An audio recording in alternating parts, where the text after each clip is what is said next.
right, let me give you an example of what I'm talking about before I show the Cambell thing. This is modern comics where the dude is, complete exaggerated character, but the woman is just a stick figure. It's almost straight up and down. And even if there was a body under that, you put her in a raincoat is her superhero costume. She's wearing pants and essentially a dress. And I don't even know, is she a female at all, or is she supposed to be something else? Images have to be dynamic and pop off the page, and I think there's a confusion with SGWs. They say, "Oh, well, the male gaze, and these adults are fapping to these pages." No, people aren't. There's no amorous, prurient interest in comics. It's just that something is dynamic and alive and vibrant, and like you want to kind of envision the two characters as having some chemistry between them. And when they look like that, there's no interest in that. Another example is Captain Marvel. This is from, I think, 2017 or 2018. This is just... So the guy is got, chiseled jawline, broad shoulders, and unfortunately so does the woman. Is that a woman? I guess. Facts not in evidence. Slightly narrower waist. Unfortunately, also narrow hips and no tits at all. Nothing. And arms crossed, scowling, of course. And then the chick in the background is the same thing. These same B-cup characters, which Marvel and DC are absolutely famous for. They're all about 120 pounds, 5'8", and like A or B cups. They all look exactly the same. Which, that's an example of static, and not using the correct term, or no, that's not the right word. It's boring. It's all these scowling B-cup women. Like, are you selling to scowling B-cup people who want to buy these comics? Well, no, because you're not really selling to anyone. These are examples of, this is Captain Marvel, which obviously has been rebooted many times. But you can also see examples in DC's. Gail Simone has some stuff with DC where she's got like 5 women running around who are all like 5'6", 115 pounds, and they all look exactly the same. It's very, very dull. And then you got this. I look at this. If you look at this without reading the article, it's just like something about some cover wasn't done to somebody's happiness. I look at this. Looks like a great cover to me. This is a comic book. This is exaggerated, but you can see that there's going to be some romantic interest between the two characters. And when people say, like, yeah, comics have got you're selling sex, sort of. It's not. You're selling the story of the two characters, not from the character to the viewer. You've got to believe that these two characters have some magic going on between them. Anyway, so a person whose name is non-binary on Twitter decided to redo the comic, redo the image. And here's the funny thing is, they say fixing bad art, like that Star Wars girl will fix bad art, and they say that's extremely problematic. But they can't really say why. It's like, here's the thing. You put something out in the public sphere, you're going to have people comment on it. If you don't want people to comment on it, then don't put it out in the public sphere. So people redo art all the time. It's how people practice. It's not a big deal. And I don't know, it was like someone,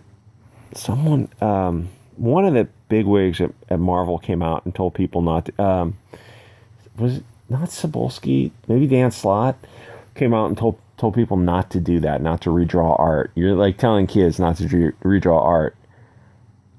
Instead, you should be, oh yeah, send your art into Marvel, take a look at it, we'll put the best stuff up.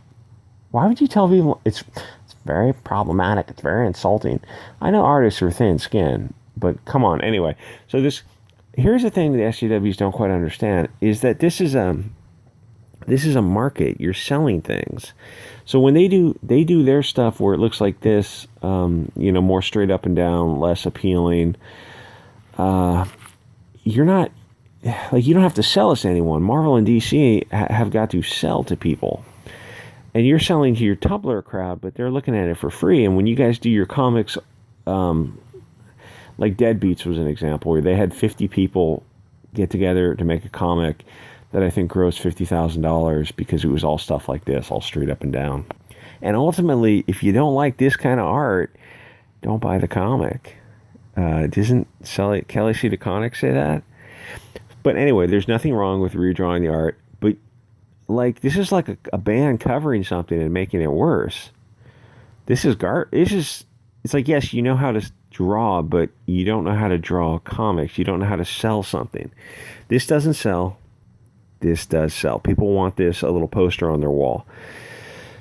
So Cambell sounded like he got pissed off when he saw this, because it's not like they did it and they did it better. They did it and they did it worse, which is humiliating. So then he analyzes their drawing, and he starts pointing out flaws in the drawing in kind of a technical way. It's like, yeah, she's sitting up and begging, and it's just like, if the goal of the art is to be sexy and fun, and they redraw it to be not sexy and fun, well, you missed the point. And obviously the goal is to sell. People have to pick it up and buy it. You're asking for money for this. So something like this doesn't get money, where the earlier image does get money. That's what it comes down to. If you want to draw for free to your Tumblr crowd, hey, go for it. But anyway, so it looked like he got a little triggered, which is fine. You put something in the public sphere, somebody can redraw it. So he does redraw it. He brings back her boobs and he changes the leg angle to give it more curve. So he spent some time on this, so he was probably pretty pissed off. But it's fine. Again, his image sells, and that's what you're dealing with. You're not like, to have this, I don't know, this socialist mindset of that you can put things out there and go into business and you don't have to worry about sales. It's like, it doesn't work like that. Anyway, so because I don't know, the name of the Tumblr artist was non-binary or something, I think that set everyone off. Cambell has a right to fix somebody's art, like the original person had a right to fix his art, or at least create a different interpretation of it. And it's like they created an original interpretation of it, and they said, oh, Cambell's original art was so bad. There's a reason it was a cover and yours isn't. Or when Marvel and DC put these B-cup 120-pound women on covers, they don't sell. But here's the thing, is they'll do these Captain Marvel covers and Ms. Marvel or whatever, and the cover won't look like the interior art, which I know is normal, but I mean, the cover will be a woman looking like a cartoon, a comic woman, and the interior will be like, you should go from D cups to B cups, is what I'm trying to say. And it looks ridiculous. You open it, you start flipping through this, and you're like, are these men? Are these transgender something? Because like, it should say on the cover, it should give you a warning that these are transgender people, and you need to, I don't know, not buy the comic. Anyway, so people are triggered that, damn bro, there really is nothing cooler than a professional in their late 40s. Well, why does it matter his age? Shaming someone in their teens, why does it matter their age? If they're a teenager and he's a 40-year-old, you put something in the public sphere, you get a little pushback. Walk it off. Don't be such a pussy. Hypersexualized art. Again, none of this matters. Is it selling or is it not selling? A view that doesn't make women uncomfortable, you're definitely not just sexist or hyper-sexualizing. Don't buy it. It's just sexy art, idealized. You don't complain about men looking like power lifters all the time. So why would you complain about women? If you don't like it, don't buy it, or go create your own art. And if you don't like my politics, don't buy my comics. Yeah, nobody did. People need to bring that up more and more often. All this stuff Zach started talking about 3 years ago about this shrinking comic book industry, it turns out he was right. All along, everything he said was right, that the comic book industry is continuing to shrink because they're doing things that aren't selling. And it's not rocket science. Sexy covers that pop off pop off the shelf get people to pick them up. If they pick them up, they'll flip through it and they buy it. It's just a small Tumblr account. Your official art is not above criticism in a professional setting. Yeah, he got triggered.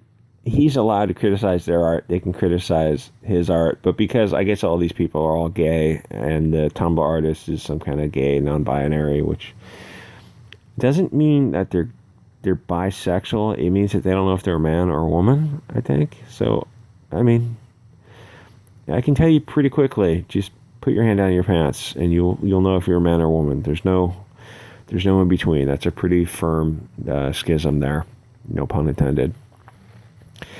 There's no such thing as fixing art, but there is room for improvements, especially when you draw female characters, prop like sexual items. Who sees a cartoon as a sexual item? It's a comic book designed to get $4. That's all it is. They will do anything to get that $4. And these people are not buying these comics at all. Or the truth is, they might be buying the comics, but they're not buying the ones that have the stick figures on them.